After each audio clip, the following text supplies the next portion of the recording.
Our next guest, a best-selling author, Emmy-nominated writer, and a comedian actor you know from the Deadpool franchise and shows like Catastrophe and Bad Monkey. He stars in FX's Dying for Sex, which premieres April 4th on Hulu. Let's take a look.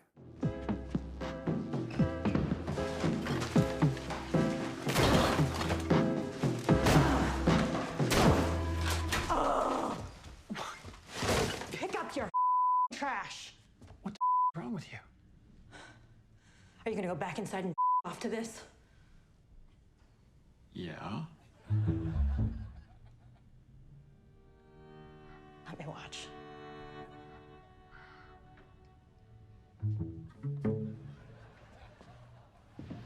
Please welcome back to the show, Rob Delaney, everybody.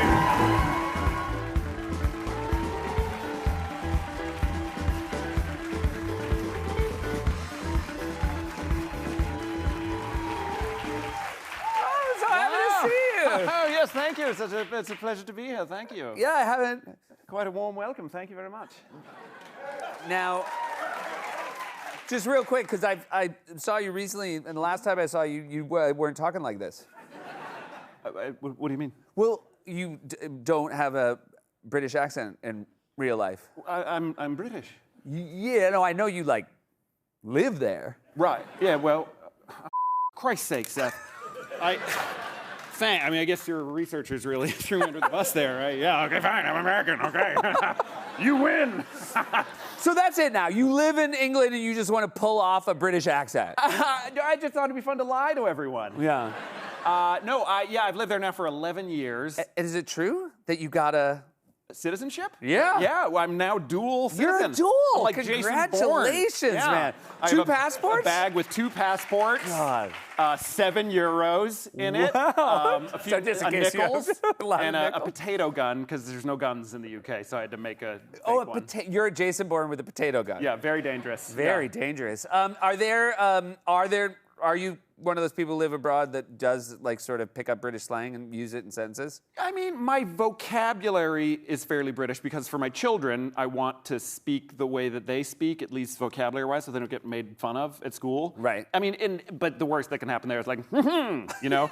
Yeah, but yeah, we're British. We took the test, which was much easier, the citizenship test, than it was to get a British driver's license. That was yeah. almost impossible. How? Because of like the hoops they make you jump through? No, because like I can drive perfectly fine, you know, but you have to replace all your signage knowledge with knowledge that's like 40% different, not 100% different. Right. So I was like sweating. I mean, I almost vomited. Did you actually have like somebody in the car with you who was? Oh, that was incredible. My driving teacher would yell at me. He'd be like, hurry up, hurry up, hurry up. And then just stop. You know, I was ping pong, really, really frightening. Well, and then they were like, you did a terrible job and you've passed. Wow. Yes. Very polite. 11 years. Yes. In England. What do you miss the most about the U.S.? Oh, national parks. Oh, that's yeah, great to hear. I mean, I like nature here. You go for a walk, you can get killed by a bear. Yeah. And in the UK, they're like, oh, isn't this a lovely lawn? You know, and you're like, you know. There's a lot that's great. You know, they have the NHS, so you can go to the hospital and you don't have to produce 11 credit cards before they'll like do a swab. You know, it's so that's nice. Okay. And there's no guns. There's like 11 guns in the whole country. That's great. And there's like more than 11 guns in this room. You know? Yeah. So We had a bad day at the door. We did. Whoops. The metal detector was on the fritz. So this is not your first time living abroad, though. So you were at NYU student, and you lived in Paris. Yes. And you had a pretty unique roommate. I did. So you got to fill out on the form, like, do you want to live in a French dorm or do you want to live in a French household? And I said, yeah, I want to live with a French family, like get good at French. So I checked household. Household does not mean family.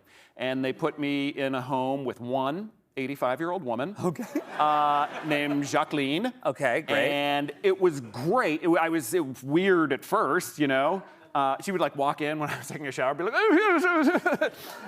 and for real, and you know, quickly make sure everything was up to snuff, and then leave. But she also loved Pizza Hut. It was in 1997, and Pizza Hut had just been introduced to France, and she loved it. And she would send me out. She'd be like, "Put on your red suit and go buy me a pizza from Pizza Hut." So she would tell me what to wear, make me go to pizza. I think that probably was the prep work for Dying for Sex. Was that. But So this is Dying for Sex, this is based on a true story. Yeah. Michelle Williams, who we saw in the clip, diagnosed with terminal cancer and then basically makes a choice to explore her sexuality with multiple partners. You were one of those partners. I am, yeah. I know. You seem like a real catch from the clip. I know, what a great neighbor. Yeah, no, at first my guy is like a collection of just horrible attributes, like smells, stains, it's just noises. She hears him doing stuff through the wall and things like that. This stuff is referenced in the clip. And is it true that you had to do basically the audio acting of that stuff through the wall was on your first day? It was my first day, and Michelle was like, this is hard, you know? And she's like, Rob, would you mind going on the other side of this fake wall and grunting for a little while? And I was like, with pleasure, Michelle. And we just met, so I was like, yeah, of course, Michelle Williams, Miss Williams, I'll grunt for you. And then it grunts, and then he grunts for a bit, and you can only grunt for so long, as you well know. Yep. And then you stop. Okay, if you want to do that, that's fine. But then immediately you hear him like break open a new burrito, and then you hear video game noise. So immediately you're like, ooh, that was fun. Then you're like, I wish I was dead.